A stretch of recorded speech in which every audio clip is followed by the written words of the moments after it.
Hey folks, Steve here with an unboxing video for you today. We're going to be looking at Volume 10, the latest edition, to the Battles of the American Revolution series. This is the Battle of White Plains, Twilight of the New York Campaign, published by GMT and designed by Mark Miklos.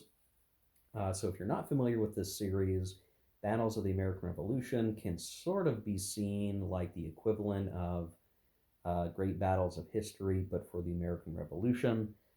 Different designers from that series. But if you're just saying, hey, I want to play some good battles in the particular conflict, Great Battles of History doesn't cover everything. For the American Revolution, there is specifically this series that has a number of entries. Obviously, now we're up to volume 10. So this just came out, just arrived at my doorstep yesterday, and I'm now getting a chance to actually unbox the game. So the intent here is to show you what the components look like and the quality and all of that, and see if there's any major issues. I don't suspect there will be, and that this will be a nice complete set. If you're interested in the series, this is obviously a one to pick up. There's also going to be a second tri-pack released, and there's a few other games that may still be in stock from GMT or you can find on the secondary market. This one is interesting in particular because it's part of the New York campaign, which obviously is an important one in terms of the narrative of the American Revolution. So having content on this is pretty cool. So we're going to go ahead and get the shrink wrap taken off of this guy. If my fingernails can find purchase. There we go. Now, the one thing I noticed that was very interesting is that this game box, as the latest entry, is a double thick game box, or maybe double's not the right metric here. It's certainly thicker than I thought. I think the previous entry, which was volume 9, the Rhode Island one, I believe is the one that was volume 9, had a standard box size rather than this sort of extra thick, which makes me wonder, is the game just that big? I don't know. It's not quite as thick, I don't think, as the tri-pack, but and then we'll show the back very quickly here. You can see some of what the mat will look like and the cards that are included in the units. If you want to read all that stuff, you're welcome to do that. I can see why it's this big because there's 2 mounted mat boards in here. 2 mounted mat boards. Interesting. I don't think the last game had mounted mat boards, so maybe GMT is seeing this as a premier entry in the series, deserving of going a little bit further along in terms of the quality here. So we should have a full-size counter sheet, a half-size marker sheet, some cards, 2 sets of cards, and opportunity cards and tactics cards, a couple of player aids, rule book, battle-specific rule book, and some dice. So it should be pretty straightforward. Now, I've not given this series its due on the channel, which I do seek to rectify, because if you've watched the channel enough, I do like the American Revolution as a topic, so definitely overdue to show you guys some of this stuff. But here's the series rulebook.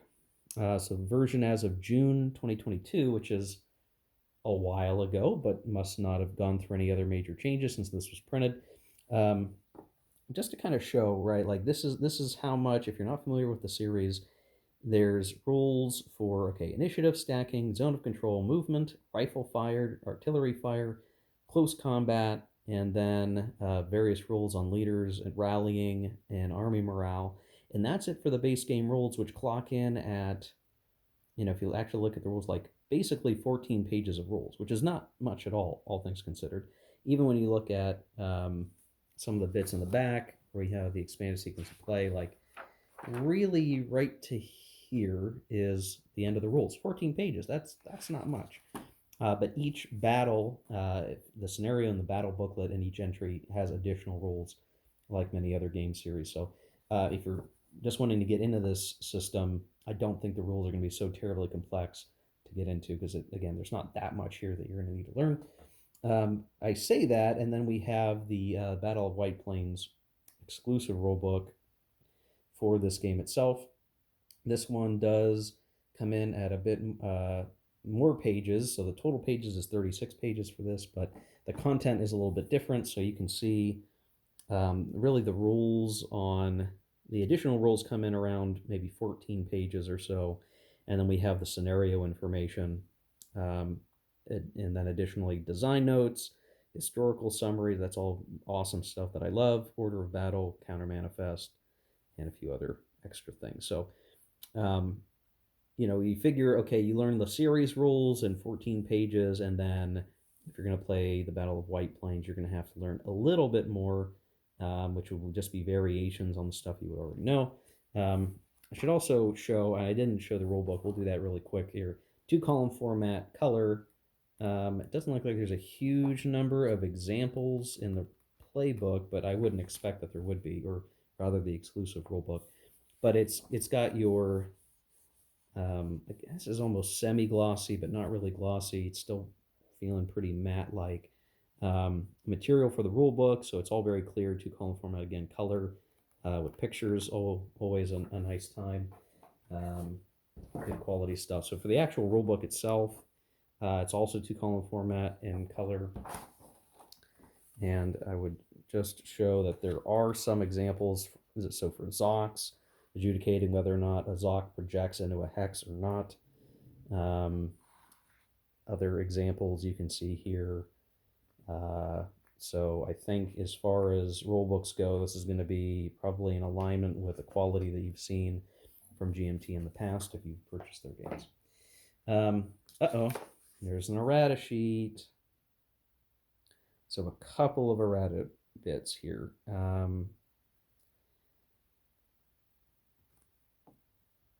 Okay, that's not a big deal, but one you'd have to watch out for. That one is, I mean, you could almost ignore that. Okay, again, that one, it's just a little bit of a verbiage change, nothing crazy. They spelled Massachusetts wrong, which that's okay. Okay, that's as far as errata goes, that's almost negligible, so that's good. Here's your player aid sheet. Nice enough to include some of the maps. That's neat. So you get lots of charts, pretty much everything you would need, as far as I can tell, in terms of the combat charts. Again, the terrain effects charts that are specific to this battle, and deployment references. There's your 2 copies of those. Here's our counters, which this is the marker counter sheet. Nothing surprising here. You can see different types of fortification markers. When you're in a particular march stance, you get additional movement points. A few other things. Back all looks pretty good and reasonable. No defects that I can see. And then the actual counter sheet. So when you think about it, it's like this is really, in terms of the actual units that you're pushing around the map, it's just one counter sheet, which against many other bigger games, I guess this is not that much. But you can see we have much of the British here, and then the blue Continentals, Americans. The counter art is very cool, thematic, representative, on-map artillery. So that all looks pretty cool. I mean, it all is all looking good. I'm really showing these to make sure you guys get a chance to look at what these look like and that there are no production defects or anything like that. From GMT, there's almost never production defects on the counters that I've ever seen, but maybe there have been some cases every once in a while. But so far, this is all looking very good. You can see these units are not even particularly complex, right? They basically have 3, maybe 4 data points on any particular unit to pay attention to, whether or not they're rangers, maybe they have a special modifier. Couple of units that are special, they've got a little bit more associated to them, but again, not terribly complex in terms of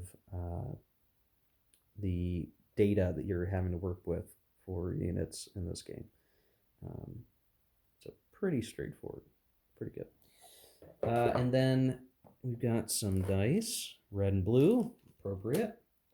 And then the mounted maps, which I think we ought to probably try to get one of these splayed out, maybe not both, just on time and space for what I have to work with this unboxing video today, but we'll get one laid out here. So this looks to be the western part of the map. You can see there's definitely some pooching of the maps. You know, they're new, so they're not going to lay super flat.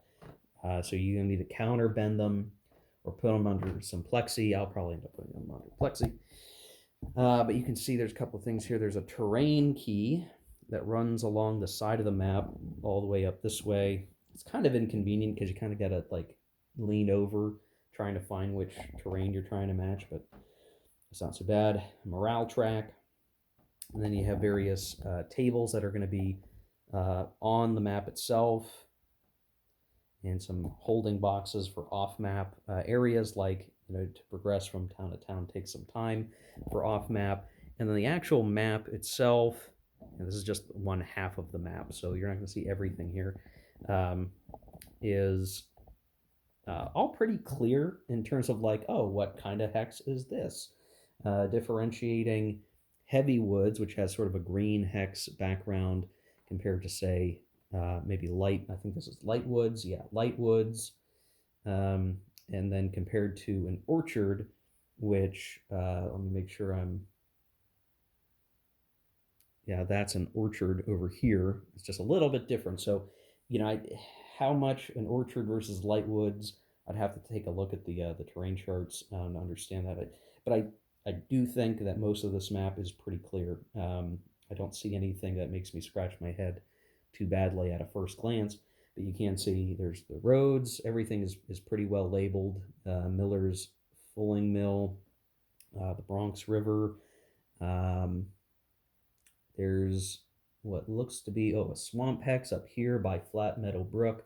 So in terms of like the detail of the map, it all looks very nice and pops. I think it's a very aesthetically pleasing looking map. And just eyeballing, you know, if we were to eyeball the counter versus hex size, which I think sometimes has been a challenge for other games in this series, it looks like the counters are going to fit very neatly within the hex with some room to spare. So probably won't be hurting to try to make everything fit. It should fit very, very nicely. The fact that they went to, you know, and here's the other map, which we will not splay out here, but you know, they've got the turn track. The fact that they went to the effort to do two mounted maps is very interesting, and I mean, I guess it's appropriate because I feel like the Battle of White Plains is pretty important. The New York campaign in general is pretty important. And then we have our decks of cards. So these are the tactics cards. I think they talks about opportunity cards. They may be in here, but within the shrink wrap here. But so we have our tactics cards, and then the opportunity cards, I think, are in here in each bag. So I'm going to have to rip these open to check them all out. I'm not going to do that here. The tactics cards have appeared in other entries in the series, so they're not necessarily new for this one. But and then we've got our insert, which won't be super valuable over time. But so these guys fit nicely in here. If you punch the counters and you're not using a dice tray, or I'm sorry, a counter tray should be able to fit these guys here underneath pretty well. Again, it's only 1.5 counter sheets, which is not a huge number of counters to worry about sorting. So I have to debate whether or not I'm going to bother to use a counter tray. So yeah, there we go. This is everything. The quality, I think, is quite good. Again, with the way that they've gone with the map, even the surface of the map has a nice texture feel to it. So this is definitely one of the higher quality, map component material they could be using. Everything else just looks very, very on point, I think, in terms of everything I'm expecting out of this package. So there you go, guys. So you have a good look, again, at everything here. Good production quality. With the counters unpunched, I'm going to maybe just be able to get things back together with the lid on. Um, Once you punch those counters, it should be a little bit easier depending on your counter solution. But again, the extra big box for this game, for its purpose in particular, uh, for the Battle of White Plains. So there you go, guys. Hope you enjoyed. That gives you a look. If you were on the fence about purchasing this game, this maybe gives you a closer look at the components and what to expect from it. I need to do more coverage of this series. I think it's something that would be very fun to show you guys. I might start with other games than this one, but maybe I'll start with this one. I don't know. But when I can get to it, would love to show you guys more battles of the American Revolution. Hope you enjoyed this video, and we'll see you in the next one. Take care, guys. Keep gaming.